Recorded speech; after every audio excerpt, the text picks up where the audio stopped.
Welcome to Damn Good Movie Memories with your host, Brian Davis. This podcast is the cure for your long commute and super boring workday.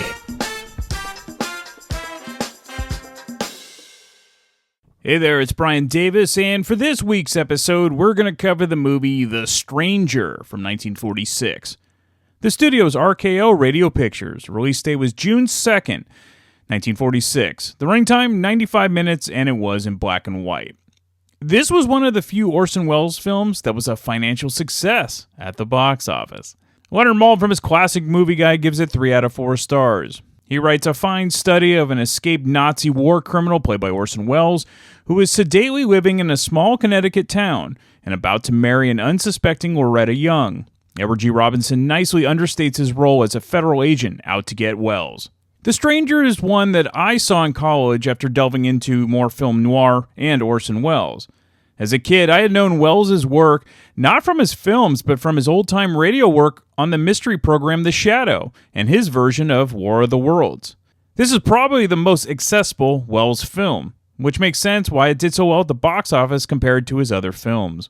Alright, let's get into the making of the film. As I mentioned earlier, Welles began his career in theater and on the radio.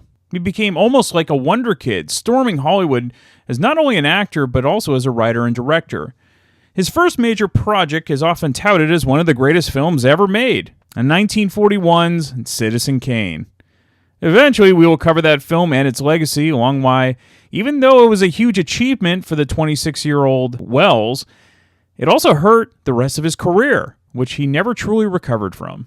From Citizen Kane until The Stranger, Welles made The Magnificent Ambersons. He would also narrate documentaries and appear in select films like Journey into Fear, Jane Eyre, and Tomorrow is Forever. The Stranger was Welles' return to directing. Part of the reason studios were hesitant to select Welles to direct films was due to his penchant for going over schedule and budget. He wanted total autonomy in his creative process, which doesn't always thrill studios, especially back in early Hollywood.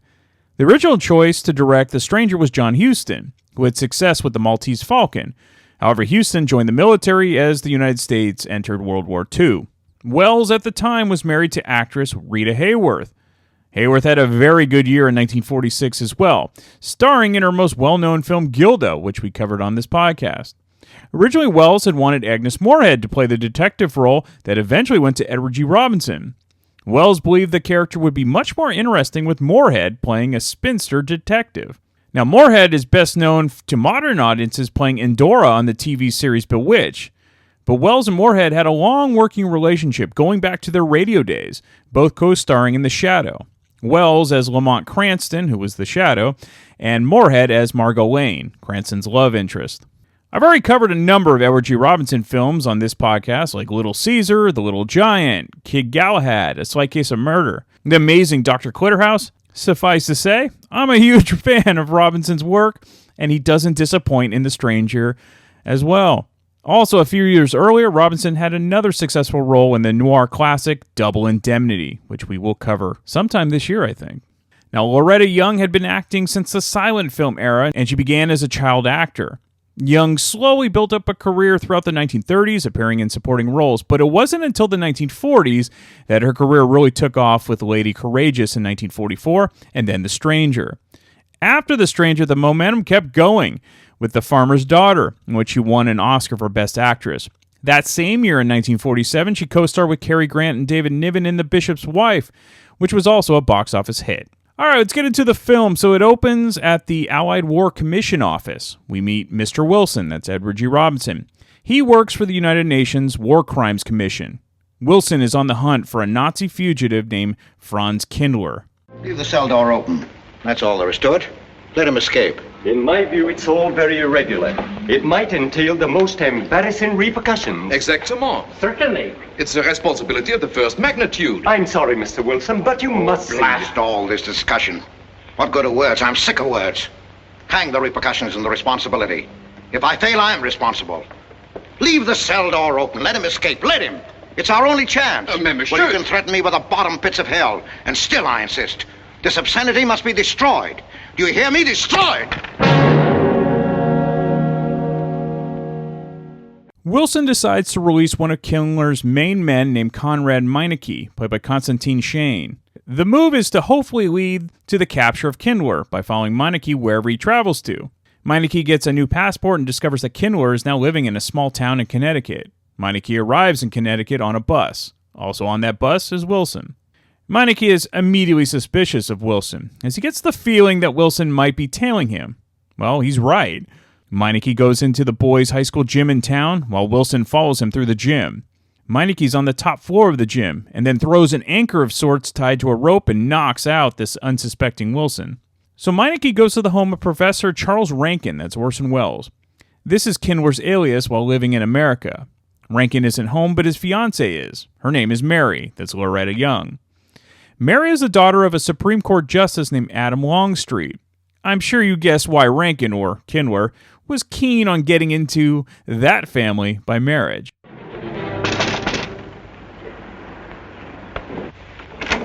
I may come in? Yes, of course.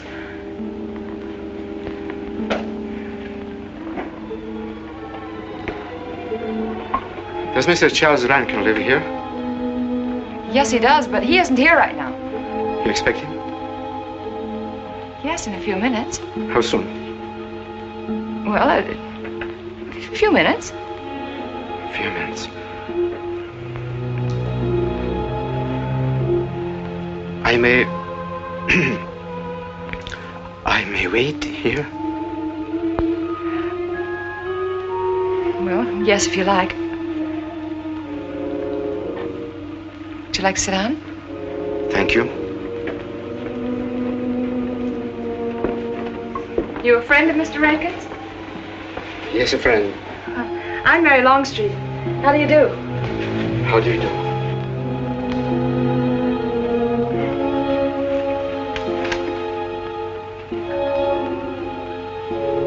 Mr. Rankin ought to be here now.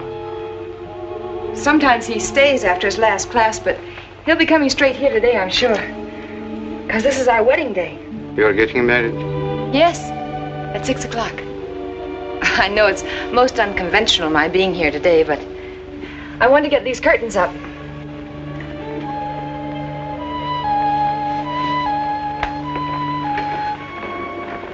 When he comes, which way does he come? Why, from Webster Hall. It's the big dome building right over there, you see? I shall meet him. Well, who shall I say that Meineke rushes out of the house, but soon finds Rankin walking home. It's I, Franz. Meineke, we mustn't be seen talking together. Go back to the church, into the woods, you understand me? Follow the path. I'll meet you there.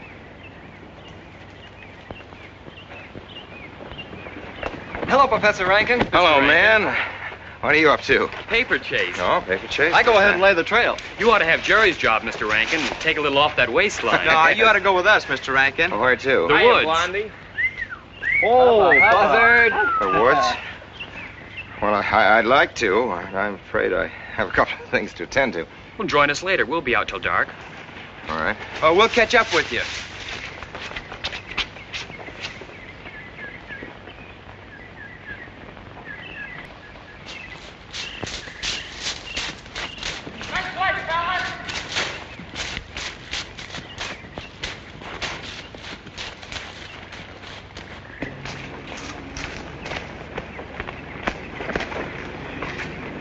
Meineke. Yes, Meineke. I thought I had been hanged. The others, but not I. A dead man could not stand face to face with you, Franz. You're not much changed. You're back in your old uniform. Look very much the same. Franz, I am a different man than before. I too am different, Conrad. You know how I gathered and destroyed every single item in Germany and Poland that might have served as a clue to my identity. Well, guess what I'll be doing at 6 o'clock tonight? Standing before a minister of the gospel with a woman's hand in mine, the daughter of a justice of the United States Supreme Court, a famous liberal. The girl's even good to look at. Yes, the camouflage is perfect. Who would think to look for the notorious Franz Kindler in the sacred precincts of the Harper School, surrounded by the sons of America's first families. And I'll stay hidden till the day when we strike again. Franz, there will be another war? Of course. War is an abomination, save the Lord. It is to tell you this that I am here. He set me free that I might come here and tell. Who set you free? To you. The all highest. You don't mean? I mean God.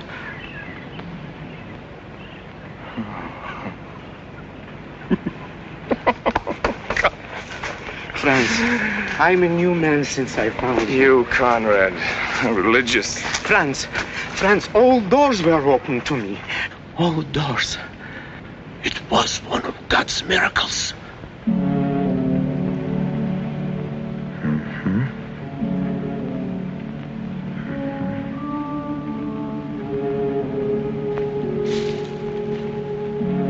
They freed you so you'd lead them to me.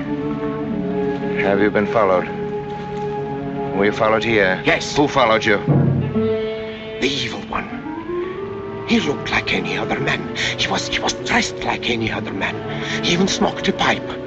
But I recognized him through his disguise. And I killed him, striking from on high down. God's will be done. You killed him, the man with the pipe? The man who followed you? No one else followed you?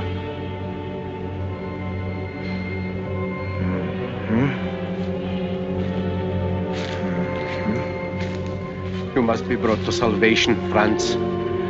Confess your sins as I have. Proclaim your guilt. Only thus you can attain salvation. You really think so, Conrad? It will take strength. Such strength as can come only from God. Kneel by me, Franz, and together we will pray to Him to give you strength.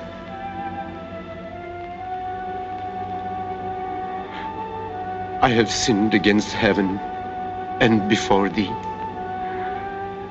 I am not worthy to be called thy son. Say these words after me. I despair of my sins. I despair of my sins.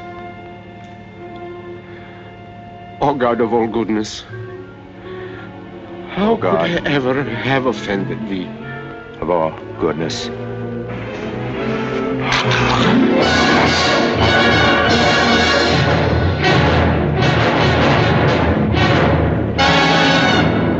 Hey, this way, fellas! Don't let him get away! Kindler strangles Meineke to death before he completes his prayer. By the way, we'll just call Kindler by his real name since that's who he really is, not his alias. Some of the boys from the high school are playing Capture the Flag or a similar game in the woods. Kindler then tries to hide Meineke's body by quickly covering him with leaves, but doesn't do a great job as he's hurrying before being seen by the boys. We then cut to the wedding ceremony of Kindler and Mary, and at the same time Wilson wakes up after being knocked out. He wasn't killed like Meineke believed. After the wedding, Kindler sneaks out of his own party into the woods to actually bury the body of Meineke. Hell of a wedding reception. Kindler and Mary go out of town on their honeymoon for a week. In the meantime, Wilson talks to Mary's brother Noah and starts to get his suspicions about Rankin, since he's one of only a handful of new people to move to this small town over the past year. Wilson ends up meeting with Justice Longstreet, played by Philip Marivalli, and this is right when Mary and Kindler return to town. Wilson's cover is that he's an antique dealer. Mr. Wilson here is compiling a catalog of Paul Revere silver. How nice. Mr. Wilson is also an authority on clocks. Oh, really? That's Charles' hobby, too. Yes, so your brother tells me. I understand you're going to fix the one in the church tower. Well, I may try. Well, that's quite an undertaking. Well, sure, the kind of a wife I am, I hope he fails. I like Harper just the way it is, even to the clock that doesn't run. Have you been in Harper long, Mr. Wilson? Since Friday, a week ago. Well, you lost today. I patched you up on Friday. By the way, how's the head? Oh, very much improved, thanks to you, Doctor. You were hurt on Thursday, remember? The day of the wedding. Yes, that's right. Wednesday I left Bangor. You were hurt, Mr. Wilson? Oh, nothing serious. Well, serious enough to raise a bump on his head the size of a billiard ball. The usual door. Thing your back, sister. That dog of yours has been inconsolable. Well, all right, Red. Wait a minute. Here you are. This is for missing me. How's that? Yeah, it's a good boy. How was your meeting, Adam? Oh, irritating. Foreign Policy Association. I read that fellow's report. Standish, yes. I think he's full of prunes. Well, that's the way we used to talk in the 1930s, Noah. Standish? The London Times man in Berlin. Yes, of course, he was quoting rumors mostly. Men drilling by night, underground meeting places, pagan rituals. Do you believe him, Paul? Well, anything's possible. I'm sorry, sir, but I think it's ridiculous. Well, there may be some fanatics, but no German in his right mind can still have a taste for war. Do you know Germany, Mr. Rankin? I'm sorry, I have a way of making enemies when I'm on that subject. I get pretty unpopular. Well, we shall consider it the objective opinion of an objective historian. Historian? A psychiatrist could explain it better. The German sees himself as the innocent victim of world envy and hatred conspired against, set upon by inferior peoples, inferior nations. He cannot admit to error, much less to wrongdoing. Not the German. We chose to ignore Ethiopia and Spain, but we learned from our casualty list the price of looking the other way. Men of truth everywhere have come to know for whom the bell tolled, but not the German. He still follows his warrior gods, marching to Wagnerian strains, his eyes still fixed upon the fiery sword of Siegfried. And in those subterranean meeting places that you don't believe in, the German's dream world comes alive, and he takes his place in shining armor beneath the banners of the Teutonic Knights. Mankind is waiting for the Messiah, but for the German, the Messiah is not the Prince of Peace. He's another Barbarossa, another Hitler. Well, then you have no faith in the reforms that are being effected in Germany. Well, I don't know, Mr. Wilson. I can't believe that people can be reformed except from within. The basic principles of equality and freedom never have, never will take root in Germany. The will to freedom has been voiced in every other tongue. All men are created equal, liberté, égalité, fraternité, but in German... There's Marx. Proletarians unite, you have nothing to lose but your chains. But Marx wasn't a German, Marx was a Jew. But my dear Charles, if we concede your argument, there is no solution. Well, sir, once again, I differ. Well, what is it then? Annihilation. Down to the last babe in arms. Oh, Charles, I can't imagine you're advocating a Carthaginian peace. Well, as an historian, I must remind you that the world hasn't had much trouble from Carthage in the past 2,000 years. Well, there speaks our pedagogue. Speaking of teachers, Mr. Wilson. Yes, yeah. The faculty is coming for tea next Tuesday. If you have nothing better to do, would you like to join us? Well, I'd like to, but my work here is finished. I'm leaving Harper tomorrow. You don't really think Wilson's leaving, do you? And by the way, Kinwer gave a suspicious look when the doctor asked about Wilson's head injury. As you remember that Meineke told Kinwer that he had killed a man that was following him. For a brief moment, Wilson had his doubts about Rankin being Kinwer. However, when he remembered what he said at dinner when Rankin mentioned that since Karl Marx was a Jew, he couldn't possibly be a German, yeah, this led Wilson to believing he's found Kinwer. That type of thinking is only something that a true believer in the Nazi Party would claim. Wilson goes fishing with Noah the next day to find out more about the mysterious Charles Rankin. I'm just not lucky today, that's all. Would you like a candy bar? Well, I don't mind if I do, thank you. Oh. All your folks like fishing? Oh, my dad's great. He always brings in something. Well, what about Charles? Charles? Oh, I have to call him Mr. Rankin at school. I get a little mixed up sometimes. He spends most of his time on the clock, you know. Why don't you like him, Noah? What do you mean? Well, you don't like your brother-in-law. It's none of my business, but I wish you'd tell me why. Well, I like him well enough. I don't know any reason why I shouldn't. Don't tell me I'm butting in because I know I am, but I can't help myself. It's my business. I hate bringing you into this, Noah, but you're the only one I can turn to. I need your help very badly. Well, what is it? Your sister may be in great trouble. I know that you're man enough for what I'm going to ask you to do for her. The truth is, I'm not really an antique dealer. I'm sort of a detective. Well, what do you want me to do, Mr. Wilson? It would help me a lot if I knew every move Charles Rankin made on the day of his wedding, right up to the ceremony.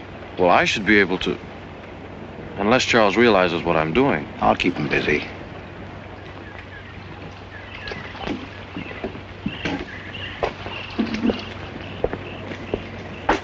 Gee, Mr. Wilson, you must be wrong. Mary wouldn't fall in love with that kind of a man. I hope I am wrong, Noah, but that's the way it is. People can't help who they fall in love with. Wilson heads to the local drugstore to chat with the owner about the suitcase left by Meineke. Both men found it odd that he never picked it back up again. Eventually, Kindler and Mary arrive at the store. Good evening, Mr. Potter. Oh. Oh, hello, Mr. Wilson. Hi, Mr. Wilson. Hi. You, Mr. Rankin. Mr. Potter and I have been poking our noses into somebody else's business. That suitcase. Some chap left it here, and he never did call back. That's been more than 2 weeks ago. Did he say what he was doing in Hartford? No, looked in the phone book, didn't telephone. Kind of funny looking he was. A scrawny little feller with big starry blue eyes. Had a queer walk. Like any second he might break into a run. Did he have a foreign accent? Why, yes, he did. But not so much of an accent as a foreign way of talking. Do you happen to know who he could be, Mrs. Rankin? Why, no.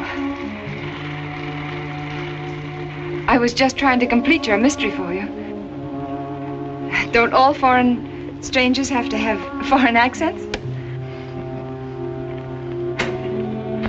Mary, have you seen Red? Why, no.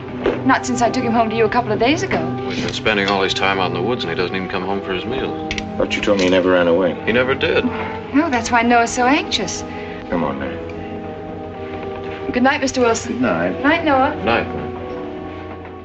When Mary mentioned a foreign accent, Kindler squeezed her hand hard to keep her quiet. However, Wilson saw this, and he knew he was on to something. Also, the reason the dog might be missing is because he kept going into the woods trying to unbury Meineke. Wilson chats with Noah outside the drugstore, while Mary talks to Kindler at the church. Were you able to find out anything? Meineke did go to Rankin's house, and your sister did see him. Did Mary say so? She started to. Now, your sister is a fine woman, Noah, but she must find out the kind of man she's married to. You don't know, Mary. She wouldn't listen to anything against him, much less believe. Noah, we must arrange it so that she finds out for herself. You understand? Yes. One thing's certain, she knows nothing now, nothing at all. Except that he didn't want her to admit having seen someone she did see. I'd give something to know what explanation he's making right now. I was a student in Geneva. There was a girl. The night before I was to leave, we went out on the lake together. She told me unless I promised to marry her, she'd never return to shore. Well, I thought she was joking. Naturally, but she wasn't. Before I could stop her, she stood up in the boat.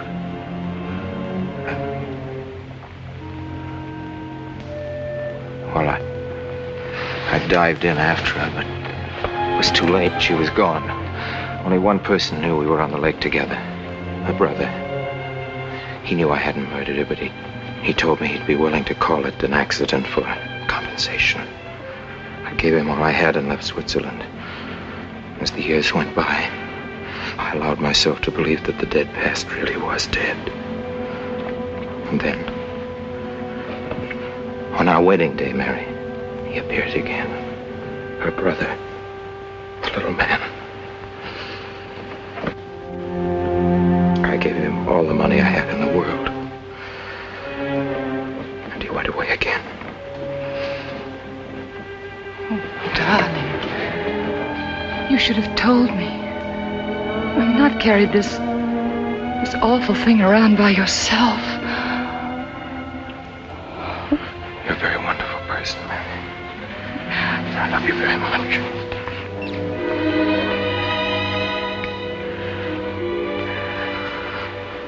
Oh, Charles.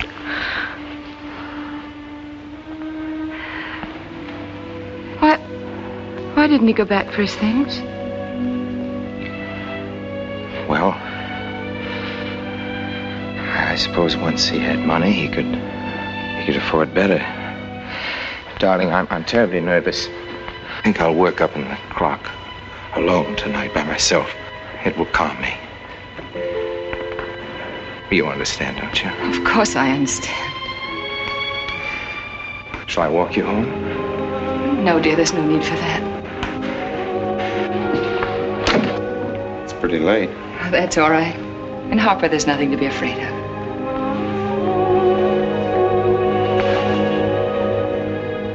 I love you.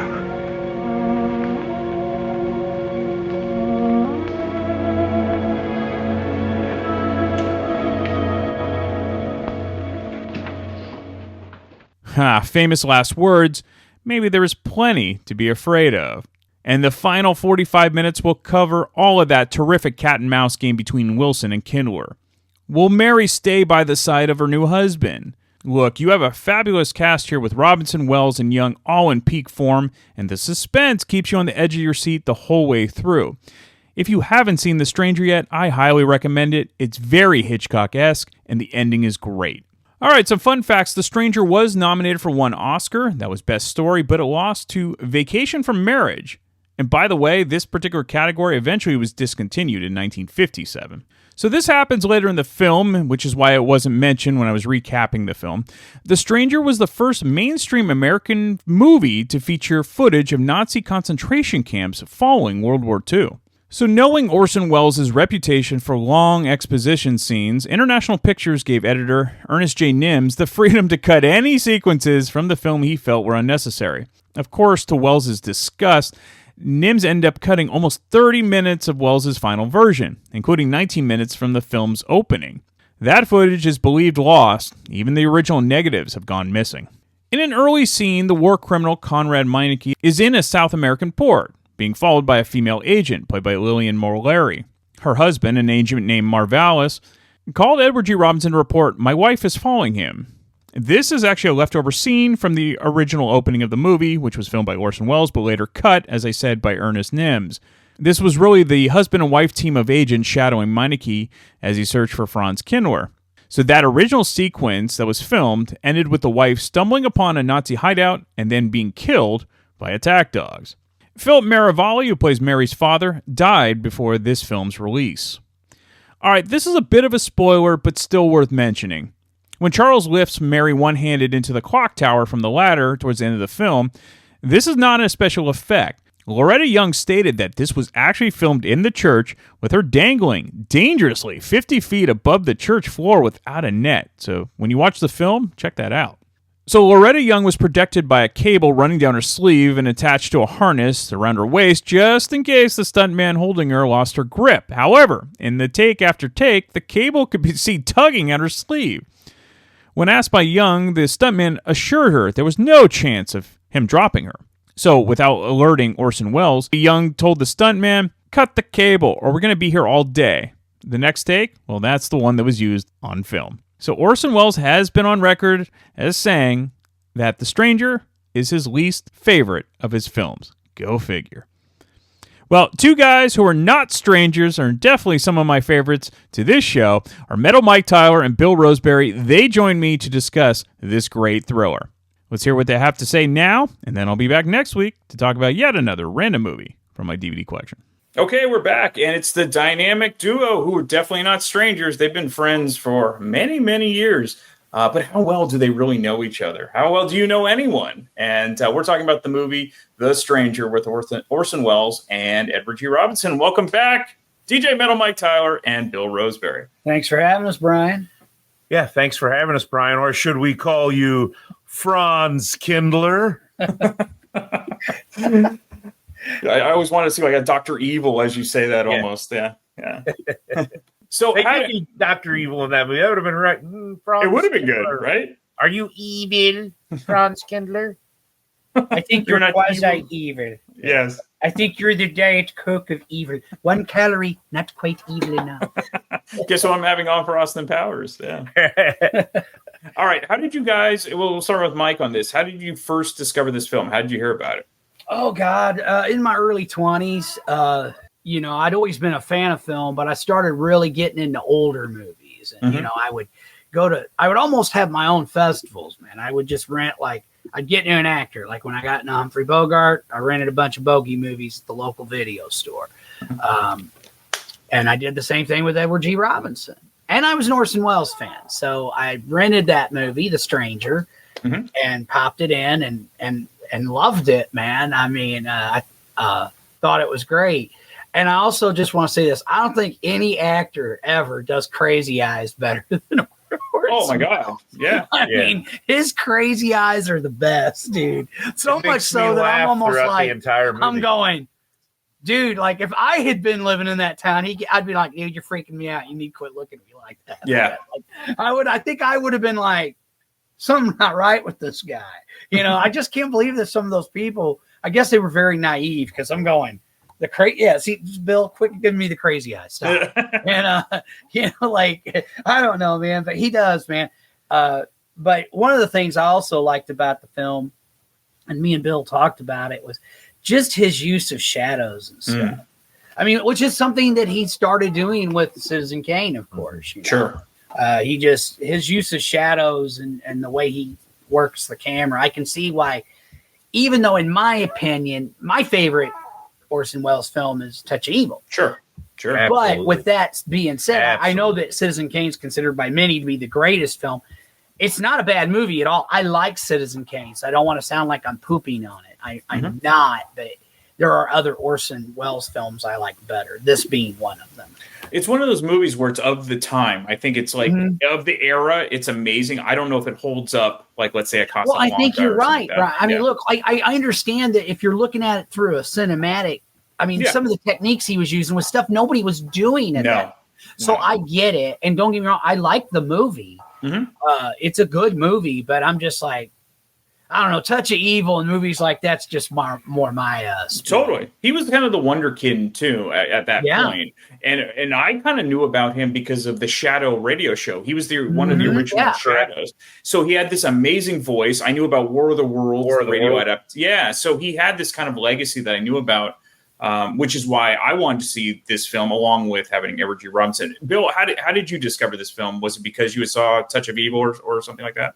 First, I'll say War of the Worlds was my introduction to Orson Welles when I was in school. Right. They played that for us. And I remember we were kids, we were thinking, how dumb were people to but it's not but you got to put yourself in the time. But, I'm a little kid. I was probably 5th grade when I listened to that. Sure. But it was really well done. Man, it was well done.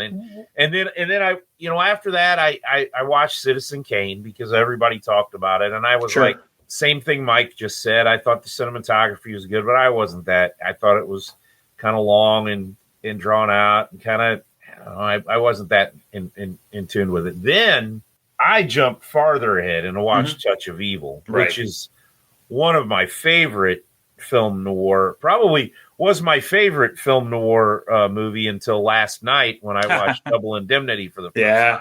That jumped over the top of Touch of Evil, but Touch of Evil is great. And so then maybe about 2 or 3 years ago, Mike brought up The Stranger, if I'd ever seen it, and we found it on streaming service and watched it, and I loved it. I just, like I said, his crazy eyes and stuff just cracked me up the whole time. And Edward G. Robinson in there was great. And I think like Orson, his cinematography was great in all three of those movies, but the usage, the plot structure, and the usage of how he did it, he perfected it by Touch of Evil. Yeah, it was better in The Stranger than it was in Citizen Kane to me. And by the time he got to Touch of Evil, it just blows them both out of the water. That movie is phenomenally shot. The plot is great. And I mean, but The Stranger, I don't think without The Stranger, we wouldn't have gotten to Touch of Evil because it was his progression. And those movies, you know what? I think Citizen Kane was like 41, I believe. And then The Stranger is 46. And Touch of Evil is about 54, I think. Well, and then there's the lady, there was one thing I wanted to add real quickly, though. You do know one of the reasons why people actually fell for that War of the Worlds thing, though. Yeah. He was actually using real life newscasters. Sure. Yeah, I know. And I think that's why people freaked out, because it's somebody they heard on the news. That's right. All the time. Yep. So when they heard that, they were like, oh my God, it must be true. Well, think about it. They only said in the beginning of the play, hey, this is a dramatization. I know. And most people there came was in. a lot of people that were like, oh my But, God. You know, I mean, now, even back then, it's like, well, it's just on one station. You know, change a station. I see know. what somebody else has got going on. I mean, now, if CNN wanted to do something like that, I'd be like, well, let's see what they're saying on Fox or. No, but think about it. It does happen now. Look how many people that get, you have these weird AI memes saying someone's dead. And if you don't do the extra search to find something out, and you just take it at face value, you're like, okay, well, that guy's dead, obviously, when it's not true. I do the. I don't take the media guy in me doesn't. Oh, you don't. But on social media. But the average schmo, like they're just like kind of like the war. Yeah, the War of the Worlds. Like if you tuned in halfway through and you heard this, and you're like like what the hell is going on? It's not like you could really figure something out. So yeah, no, you got a point. Yeah, you got a point. And he did it on Halloween night too. Exactly. It was it was nuts. Yeah, it wasn't like April Fool's. I mean, I know he felt really bad though when it kind of. Because he's like, I was just trying to entertain people, man. I didn't mean to. Because I guess there were some people that were they were hiding out with guns and they were fucking some people off themselves. Yeah. I didn't know that. I remember right. I didn't know that, but I knew people got scared, man. It's basically the first viral moment, because that wasn't meant to. It was just it was just a novel adaptation. That's all it was. Sure. I've heard it though, man. He did a beautiful job, though. That's the beauty of Orson. I think now. He gets forgotten about, but he was the forefront of everything back in those days. The man was a genius. He was a genius. But the problem with geniuses too is sometimes they're their own worst enemy, and he was notoriously difficult because nothing was up to his standards. He would spend way too much money and time on. Well, he would clash with the studio heads always. Because his attitude's like, "You're fucking bean counter." Yep. You do the business side. Let me do the artistic side, which I do agree with to a certain extent. But it was like it was either his way or no way. And there were sometimes studio executives are like, "Yeah, I'm not going to cut that check for you, Orson. Sorry." Which is why, if you look at his 1950s output, he only did like 3 films, and that's nothing. And he was kind of like the wonderkind in the 40s. So he kind of shot himself in the foot. And by the end of his career, he's doing the voiceovers of the Transformers movie and the animated one. You know what's interesting about Orson, though? I don't know if you know this. Yeah. He was George Lucas's original choice. Darth Vader. A lot of people absolutely. Don't know that. He had the voice. That would have been cool, but James. Oh yeah. Nobody beats him. Yeah. And who would have? I mean, because Orson died. I don't know who you would have got to do Vader's voice. Somebody who sounds like Orson Welles, I guess. You could find somebody, but it worked out the way it worked out. It did. I would say this is one of the most straightforward Orson Welles films. Oh, for sure. Which is why it's one of my faves. How would you compare The Stranger to, I kind of brought it up, but maybe you haven't seen it, The Lady from Shanghai or Touch of Evil? Either one. Like, how would you compare that to those films? I've never seen The Lady from Shanghai. Okay. So, like I said, I think I think Touch of Evil's a little grittier, darker. The plot twists are a little bit more subtle. deeper too. The stranger, you know what's going on the whole time. I mean, Right. they don't hide it from you at all. And Touch of Evil's got a little bit more of that, where you got the surprise factor to it, which I liked a lot more. And I think it's even, like I said, the way he shoots it is darker and grittier even than The Stranger. And there's some really dark and gritty shots in The Stranger too. Oh yeah, he shot it. So, Lady from Shanghai, though, I'll have to check that one out. It's a good movie. It is. It's a little confusing. It's kind of like The Big Sleep. It's a little convoluted. Yeah. Just like you said, like The Big Sleep, you're like, huh? Yeah. What? Yeah. But it's a good movie too. And it's the one time you see Rita Hayworth with blonde hair. That's right. She's not a redhead. And they were married at the time, I do believe. Yeah. One of the interesting things I discovered while researching The Strangers was that Wells originally wanted Agnes Moorehead to play the character that eventually went to Edward G. Robinson, which is crazy. He was a frequent collaborator. I mean, she played Margot Lane on The Shadow, so he loved working with her. I think it would have been an interesting take, but a woman, because I do, and interesting. But I don't think the film would have had the same punch without Edward G. Robinson. So, what do you guys think? We'll start with Mike. Oh, no doubt. I mean, to me, Eddie G's the guy that kind of holds the film together. Yeah. Not taking anything away from Orson or Loretta Young or any of the other actors, but he's the glue for the film. Sure. And also it was just kind of cool because when I first started watching Eddie G, obviously he was playing a lot of bad guys, mostly time gangsters, and so it was really cool. I think it might have been the first movie I've seen him play a hero, a good guy, Sure. and which was really, really cool, and how he pretty much. The only thing was, it was weird because it'd been a while since I'd seen it, but I remembered him like tipping on to the point when they're having dinner and somebody mentions Karl Marx, goes, well, Marx was a Jew. Right. And to me, I remember watching the movie and going, wait a minute, that would have tipped me off right away. It didn't click at first I thought it did, but then later Eddie G goes to sleep and I didn't really find much. And then he wakes up in the middle of the night and goes, holy shit, man. And then that's when it hit him, which I remembered him just being clued in on that right away, but apparently he wasn't. So that was kind of weird. That's an awesome part of the movie. That's probably one of my favorite parts. Yeah. Because it was a dead giveaway, man, that, okay, this guy's looking at things a little bit differently than most folks. Yeah, I think Eddie G is definitely the glue, and I couldn't really imagine the film without him. I mean, no disrespect to Agnes Moorehead. Sure. It would have been completely different. Yeah. Much of The Stranger, to me, feels like a Hitchcock film. You already know who did what and who's trying to catch who.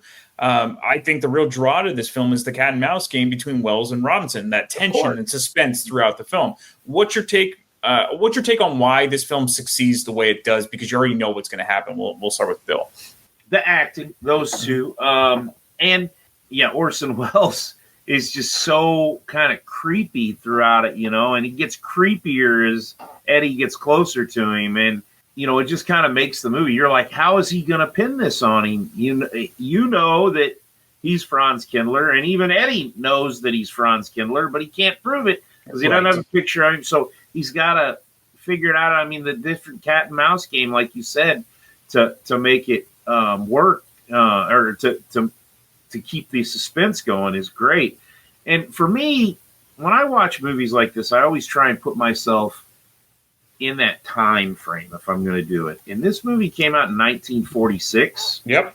A year after the end of World War II. And they are doing something, a subject matter that was going on at the time. Very fresh, very emotional. And then the fact that they literally have shots of a concentration camp in the movie, it's just very bold.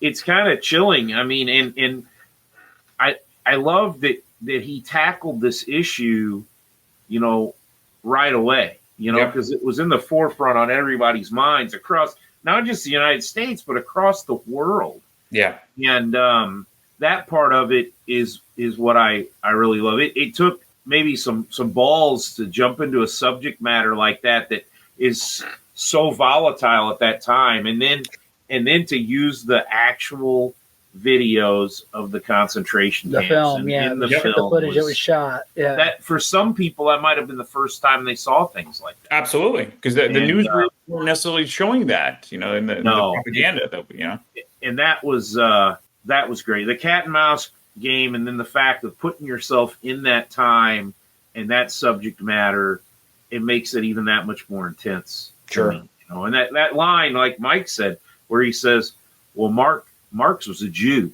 Mm-hmm. He wasn't German. He was a Jew." I'm like, yeah, things like that. It was like that added to the intensity. If you're trying to take a time machine back to 1946 and live in the moment. For sure. But that's where we know what's going on. But if you put yourself as the character, it's easy for us to see what's going on. But if you don't really know, that's why I think when he wakes up and he gets it, it's better than him just getting it right there. And I'm glad you brought up the history, because it's easy to forget that there were indeed Nazis that fled Germany after World War II, tried to hide their background, live a new life, or were trying to have a Fourth Reich elsewhere. And, a lot of them went to South America. That was a big safe haven. So I think that's maybe where The Boys in Brazil is kind of exactly. Yep. So I think that's where fans of history should have appreciation of this. And I'm sure Mike has some opinions about this. Oh, for sure. Like, it's funny because I was just telling Bill, I just saw a thing about President Eisenhower and when he was a general, and he was very much like completely shocked and sickened by what he saw, and was very instrumental in get the press here, get everybody here. People need to see what happened here. They need to see this. They need to realize what happened here and everything. And he's the one that was very much, because even then he was afraid that you were going to have people, it's propaganda. No, it wasn't, folks. It happened. All right. Eisenhower might have worked with Orson to get those. It wouldn't surprise me if he did. It wouldn't surprise me if he did, because he was very much like, this needs to get out right now. Brian, I had an uncle, my great uncle Jim, who's passed now. He was a tank driver in World War II. And he was in Germany towards the end of the war. And at one point, they were driving through and they came across this gate, and they took the tank and they knocked the gate down. They didn't know what it was. It was seemed like it was sitting empty, and it ended up being Dachau. They knew nothing. They'd heard rumblings that these things existed, but nobody thought that type of just inhumanity, industrialized death could exist. I just don't think it's fathomable to the human mind until you see it. So Uncle Jim knocks the gate down. They drive the tank in, and there's a guy coming towards him, and he says this man was so skinny that he turned sideways while he was walking towards us, and he disappeared. And Uncle Jim started getting some candy and some stuff out of his pocket to give to him. The guy was just with his hands out. He's hungry. And one of the commanding officer came rushing up there in the Jeep and was like, do not give that man any food.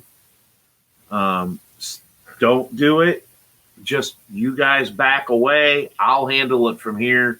You didn't see anything. Just go back. Because the U.S. Army's trying to kind of figure out what's going on still. Right. They don't want, mass hysteria going throughout the troops of them. And so at one point, like Uncle Jim had to prove as an older man that he was there and knocked that gate down at Dachau because it wasn't even documented. That's right. Yeah. And he said he died, he was 95. And up until he died, he'd say, that image is branded in my brain. I can never forget seeing that. Knocking that door and that gate down and seeing that man that skinny. He goes, it was horrifying. Yeah. And that's when it opened the doors for all that stuff. And that's what's crazy. The Nazis, by documenting all that through the film, they actually buried themselves because a lot of that may have never even come out if they haven't filmed their own atrocities, which is crazy to think about, Yeah.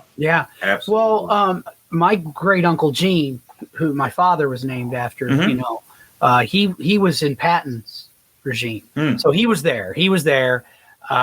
He was right there and in fact, he told me stories about how they made the German people march into the camps and look what you fucking did. You voted for this prick in. You're just as responsible. Some of them were like, I ain't going in there. And Uncle Gene said, I kicked a couple of those krauts in the ass. Get in there. Like he hated Nazis. Sure. Till the day he died, man. And he was like, also General Eisenhower said the only time he ever saw General Patton get emotional was when they went through them camps. It was like, even Patton was like, he got teary-eyed. And Patton was not one that was very demonstrative with his feelings, but it was but that's over horrid. Yeah, just horrid. Smell. Yeah. Oh yeah, dude. I mean, we see it on a video. Imagine the stench. There's a lot of times when you see people throw up, it ain't the sight that's making them throw up. It's the stench. Yeah. But he, so he was there, when all that went down, and who knows, he may even chewed on the same dirt that your great uncle. I mean, it's possible. Well, I'm sure he did because Uncle Jim was in Patton. So there you go. They may have even known each other for all I know, but pretty intense, man. So yeah, again, kudos to Orson for even having the guts to, because when I found out the movie was actually a year after the war, I thought it may have been a few years. I mean, I'm like, wow, man. Like, that's. So do we believe Franz Kindler? Was he just following orders? No, dude, I think Eddie G's right. I think he gave the orders, man. But I think that's a great part about this film. Like, you get the touches of obviously the atrocities and things like that, but it's not, they don't really beat you over the head with it either. No. It's still up to you to figure that out. And maybe there's some people that believe maybe he didn't give the orders. And I think that's good. That's good filmmaking, that don't spell it out. It's up to the viewer to still kind of figure it out. He's a bad guy, but to what lengths, who knows? Well, I don't know, man. He did some pretty heinous things. That's what I mean, he killed dog. He killed the dog, man. Exactly. Yeah. Well, Franz. That's smart. As if my dad always says, you need to hate your villain enough to want them dead. And if you kill a dog, that's going to be enough for most people. I mean, come on, man. John Wick killed how many people because they killed his dog? I had an idea. I told Mike. I said, I got an idea. I said, we should write a new script for a movie called Franz Kindler Meets John Wick. Kills John Wick's dog and see what happens to him then. Yeah, I don't think Franz would last very long, dude. No, that'd be a quick story. I love the clock too. By the way, the clock is so cool. Yeah, and how the clock plays, the ending of the movie is perfect. That's very Hitchcock. That's very Hitchcock. It is, and it's pretty brutal for 1946 to see that, Mm-hmm. Oh yeah. And I also love the fact that his fascinations with clocks is ultimately what leads to his demise. That's right. Yeah. Very, very, very cool, man. Yeah. Everyone, let's go back to the Cincinnati Kid. Everyone's got to tell. Everyone's got their kryptonite, and that was his kryptonite at the end. Yeah. Let's quickly talk about Loretta Young, because she is a key part of this film, and your thoughts about her performance, along kind of with her character. She kind of runs the gamut of emotions throughout this film more than anyone. Boy, does she. Yeah. I always liked Loretta. I mean, I always thought she was a beautiful woman. I remember one of my mom's favorite movies was The Bishop's Wife. Yep, great movie. Played David Niven's wife, and I always and for years I had no idea until my mom told me that apparently her and Clark Gable had a child. Oh, that guy was a poonhound. He had everyone. Yeah. So poonhound. Yeah. The original. It was Clark P.H. Gable. That's right. Thank you, Mike. What's the PH stand for? Poon handler. And I think that's going to be. I'm going to put that in every Clark Gable movie I do. Yeah. Clark Poon handler Gable. Yeah. But no, man. No, I think she did a good job, man. I mean, there's times where I'm just like, oh, open your eyes, woman. But, I mean, that shit happens in her life. There's some people that just have, not just women, folks. So I don't want to, I don't want all the ladies coming after me. There are some people that just have their blinders on. They don't see the red flags. They don't see the, and then, and there is sometimes, I mean, obviously, if you find out your husband is I just watched a murdering SS, high-ranking murder, like that would blow your mind. You think you know somebody and you don't. I mean, your point, you're right, because I just watched a movie I was talking about earlier, not to get too far into, but Double Indemnity. That's right, where the guy was blinded. by the femme fatale. So Yep. I mean, yeah. So I mean, it happens both ways. Well, yeah, as the audience, we're Love is going blind. We're Mike. telling Love Fred. is blind. We're telling Fred Murray, dude, run! Yeah. But, you know, because you just know she's bad. But news. everybody in town, her dad and Eddie G and her brother are trying to get away from Orson, and she's still sticking up, Trying to be loyal. Yeah. By the way, she is also great in Come to the Stable. That's another fun. Yeah, she's a good little actress. Boy, when she gets pissed off at him, though, she's done. Right? Oh That's yeah, right. man. Yeah, That's So, right. I want to talk about Mr. Potter. Oh, sure. Nosy old fuck. I got tired of him sitting there. What a lazy bastard. I bitch about him every time I watch it. I need some aspirin. Oh, it's right over there on the shelf. Go on over there and get it yourself and make your own coffee. Yeah. And then he sits you down and then he freaking hustles you out of money I on know. the checkers game. What an old dick. I know. I think Eddie should have taken maybe it's Mr. just a thing Potter with out old before dudes he named left. Potter. You know, he's just Yeah. a different kind of dick than the That's old right. I man think Potter. Eddie should have taken Potter out before he left town too. Oh, I agree with that. Yeah. I mean, maybe it's something about the Potters, man. I mean, after all, you had Old Man Potter and From It's a Wonderful Life. Life. Yeah, that's Total right. dick. Maybe we should have a like the thing they did on Saturday Night Live with him. Have you ever seen that skit, Brian? Oh, yeah, of course. Yeah. Yeah, so they need one of those with Mr. Potter and the stranger. Like, you know, That's a good call out because you watch it. That's why this movie's also really good too. There's moments of levity too. It's not always heavy. no. Yeah. I mean, but he kicks everybody's ass at checkers. He puts Oh, his yeah. little visor on and he's like, That's right. Mr. Know-It-All, I know everything. I know. I mean, Yeah, you didn't know your neighbor was a Nazi, though, did you, old man? yeah, Mr. Potter. Yeah. That's right. What do you say? He's like the city clerk or something. He said, Yeah. "I'm pretty much like the mayor or something like that. I make all the decisions in town. It's all that small town stuff. I'm Well, kind that's of exactly. You may as well just say, I'm kind of an important guy here. I'm Yeah. kind of a big deal." But that's also why Orson Welles went to a small town. You can kind of get lost in a small town. Yes. Sure. So- Yep. And what's funny is he was very well liked. Yeah, That's right. Community. kids loved him. Everybody. Mr. Yeah. Potter liked him. That's right. They're playing checkers with him all the time. Yeah. All right. So, final thoughts, just to wrap up. Obviously, you guys love this movie. Were there other things you noticed? How would you suggest this film to someone? Like, are you going to go for the suspense, or are you going for the history of kind of the time period of this film? All of it. Mhm. For me, I mean, the whole thing. I mean, yeah, you got the suspense and everything, but yeah, the history, the magnitude of what happened during the Holocaust and how many lives it destroyed and changed. I mean, World War II changed the world for better and worse, and nothing was ever really the same after that, Yeah. including most people's innocence. Absolutely. I'd agree that I'd take the history part of it. I would tell people try and live in the time that this movie came out. Exactly. And if you do that, you're going to be blown away that he took this subject matter and made a fictional story out of it that was such a sign of the times and an emotional subject that was just so poignant in the world, not just America, but in the world at that point. Because plot structure wise, I would tell him, yeah, you're just going to have to. This cat and mouse game is going to happen, but I mean, there's no real secrets or anything. Everything's just laid right out in front of you. They kind of hit you over the head with it. So I kind of don't like that. I like something to surprise me a little bit better. But that's probably I can handle both ways. That's probably my one knock on the film itself. But Eddie and Orson are so great that you'll go along with it. Oh yeah, I love it. Well, as I said, love man, it. come on. Name one actor that can do Crazy Eyes better than those. I don't know if think there you is can. one anymore. Yeah, I don't think you can, man. I also think it's a good tale of caution.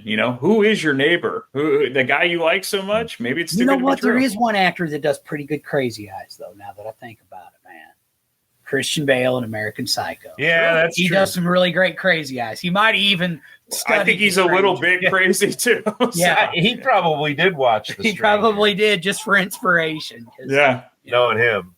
Because remember, he'd get mad whenever somebody would have something that he had in his collection, but they had something that was better. Oh, He yeah. would just give that crazy eye look, man. And it's Yeah. like, Well, it's amazing what Huey Lewis and the News will do to you, Right. Chase people around with a chainsaw. Absolutely. Well, guys, thank you for doing this. This was awesome. I'm glad. I know from when Mike and I first started talking, he's like, if you ever do The Stranger, like this is one of the first movies you kind of brought up when we were talking about older movies. Yeah. So I'm glad we finally got to it. What was it, like 6 years later? So hey, man, better late than never, dude. Exactly. It's Eddie G, man. Orson Welles. Eddie G's becoming one of my favorites. Too, and I know he's got Mike's. Oh, and he's so versatile. So, like, again, you can start with Little Caesar, end up with Cincinnati Kid or stuff like that. He was even in some musicals. So, Seawolf for me. That's he's great in that too, man. Yep. One of my favorites. Absolutely. Thank you again, guys. Yep. Thanks again, Brian. Thanks for having us.